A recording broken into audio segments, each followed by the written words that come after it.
बीडच्या जेलमध्ये काल 2 गटामध्ये म्हणजे वाल्मिक कराड आणि अक्षय गीते या 2 गटामध्ये मारामारी झाल्याचं वृत्त जे आहे ते समोर आलेलं आहे आणि याच्या अनुषंगाने बोलण्यासाठी बीडचे खासदार बजरंग सोनवणे आहेत माझ्यासोबत. तुमच्याकडे काय माहिती आहे? काल मारामारी झाली सकाळी असं समजतं. काल मी सकाळी ज्यावेळेस 10:30-11च्या नंतर पाहिलं, आपल्या माध्यमांनीच दाखवलं की 2 गटामध्ये मारामारी झालेली आणि 2 गटात मारामारी झाली. ही खरंच मारामारी झाली का? जेल प्रशासनानं सांगितलं की असं काही घडलंच नाही.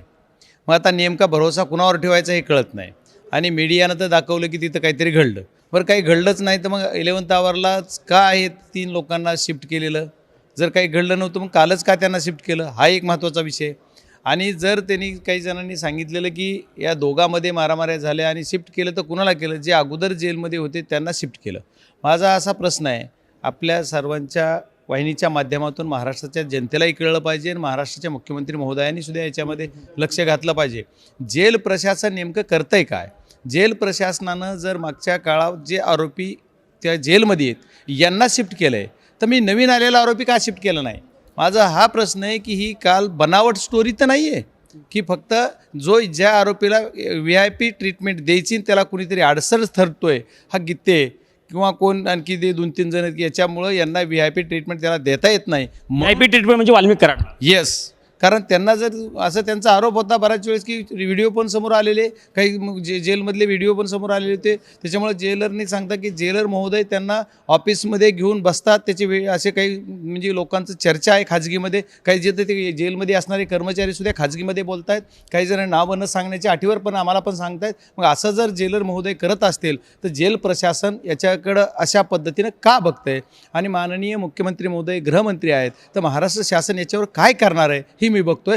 हे मला असं माझ्या स्वतःचं मत असं आहे की फक्त हा आरोपी आहे आमच्या खंडणीमधला आणि तुमच्या मर्डरमधला, हा जो प्रमुख आरोपी, या आरोपीला जी ट्रीटमेंट चांगल्या पद्धतीनं देऊन त्याला तिथं सुविधा पुरवायच्या आणि त्याला सुविधा पुरवायच्यासाठी जी अडसर म्हणून ही काही मंडळी घडती असं वाटतंय की यांचा अडसळ होतोय, याचा अडसळ दूर करण्यासाठी आणि यांना कुठंतरी शिफ्ट केलं आहे. मी म्हणतो त्यांना का शिफ्ट केलं नाही? तुमचा सवाल हा आहे की त्यांना का शिफ्ट केलं? जेल प्रशासन जरी हा आरोप फेटाळत असलं तरी काल ज्यावेळी अक्षय गीतेला आणि ते इतरांना संभाजीनगरला घेऊन जात होते त्यावेळी अक्षय गीतेच्या सहकार्याने गंभीर आरोप केला की आम्हालाच मारहाण केली. प्रशासन म्हणते मारहाण केली नाही, पण अक्षय गीते सांगतो आम्हाला मारहाण केली. हो, जे गीते आणि आठवले असे काही 2 नावं सांगितले जाते. 3 जणांना ते म्हणतायत की आम्हाला मारहाण केली, CCTV बघा. आणि ते तसं म्हणतायत, प्रशासन म्हणते असं काही घडलं नाही. मग घडलं नव्हतं तर यांना काल शिफ्ट का केलं? हा एक मुद्दा आहे. आणि याच लोकांना शिफ्ट का केलं जे अगोदर जेलमध्ये आहेत? नवीन आलेल्या आरोपीला तुम्ही दुसरीकडे शिफ्ट करा ना, जे की पब्लिकसुद्धा मागते की त्याला तिथं ठेवू नका, हर्सूलला पाठवा. आणि काही हे लोक पर्टिक्युलर लातूर जेलच का मागतात? एका आरोपीला लातूर जेलला ठेवले. कळालेली माहिती अशी आहे की याच्यामध्ये जे आरोपी आहेत 5-6 जे आहेत त्या जेलमध्ये, त्याच्या दोघांना एकाएकात आहे. ती सुद्धा मध्ये कट कारस्थान करू शकतात आणखी की बाहेर कशा पद्धतीने सांगायचं, लोकांना काय करायचं ह्यांचं सुद्धा तिथं. म्हणजे माझं असं म्हणणं आहे की या 6 आरोपीला एकाच बॅरिकेडमध्ये 2-2 ठेवणं हे सुद्धा चुकीचं आहे. असं सुद्धा कळतंय मला. अधिकृत माहिती नाही आहे, रेकॉर्डवर मला माहीत नाही. पण हे जर लोक 2 आरोपी, जी 6 आरोपी आहेत, 6 आरोपी ह्याच्यातले 2-2 आरोपी एका बॅरिकेडमध्ये ठेवत असतील तर ते दोघं आणखी विचारविनिमय करून पुढचा कट रचू शकतात. पुन्हा बाहेर काय माहिती देऊन त्यांची जी बाहेर पिलावळ, कारण 100 लोक बाहेर आहेत ना, हे 6 लोक जर मध्ये गेले तरी. मी म्हणतो की ह्या सगळी टोळी आमच्या बीड जिल्ह्यामध्ये अशी टोळी आहे. या टोळीला अटक करण्याचं मी SP साहेबांना पण बोललो की या लोकांना मर्डर झाल्यापासून कुणी मदत केली या पळून जायला आरोपींना? त्यांना गाड्या कुणी पुरवल्या, पैसे कुणी पुरवले? यांना सहआरोपी कधी करणार?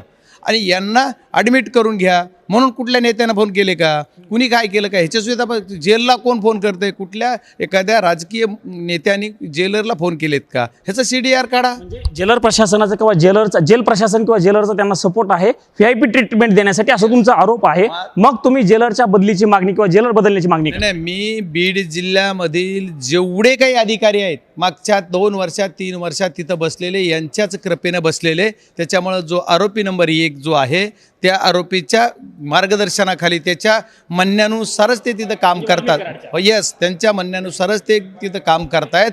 आणि मग त्या लोकांना जर तुम्ही आणखी बदलत नसाल, ही घटना घडून सुद्धा जवळपास आता 3.5-4 महिने होत आहेत, तरीसुद्धा एकही अधिकारी बदललेला नाही. ही जोपर्यंत बीड जिल्ह्यातले हे अधिकारी बदलणार नाहीत तोपर्यंत बीड जिल्हा शांत होणार नाही, किंवा बीड जिल्ह्याला असे वारंवार ह्या घटना घडणार. आणि बीड जिल्ह्यातल्या ह्या घटना जर थांबवायच्या असतील तर प्रशासनानं अगोदर पहिल्यांदा काम केलं पाहिजे, हे अधिकारी बदलले पाहिजेत.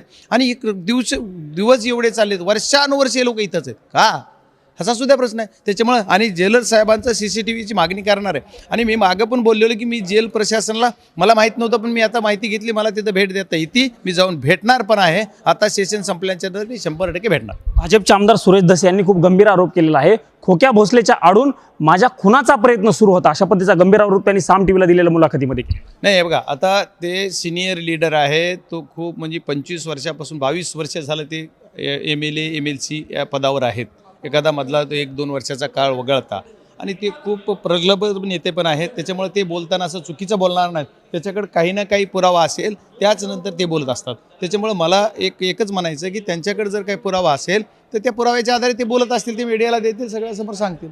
हे बजरंग सोनवणे होते, बीडचे खासदार, आणि त्यांनी दावा केलेला आहे की सुरेश धस हे ज्येष्ठ नेते आहेत, त्यांच्याकडे काहीतरी पुरावा असल्याशिवाय ते अशा पद्धतीचा आरोप करणार आहेत. त्यामुळे त्यांच्या पुराव्याची चौकशी झाली पाहिजे, अशा पद्धतीची मागणी करत असतानाच मी बीड जेलला भेट देणार आहे, अशा पद्धतीचा देखील दावा या ठिकाणी बजरंग सोनवणे यांनी केल्याचं आपल्याला बघायला मिळत आहे.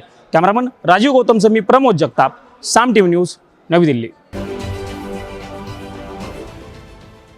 देश विदेशातील प्रत्येक घडामोडींचे लाईव्ह अपडेट मिळवण्यासाठी आता साम टीव्हीच्या सर्व सोशल मीडिया प्लॅटफॉर्मला लाईक, फॉलो आणि सबस्क्राईब करा. तसंच सर्व नोटिफिकेशनसाठी बेल आयकॉन प्रेस करायला विसरू नका.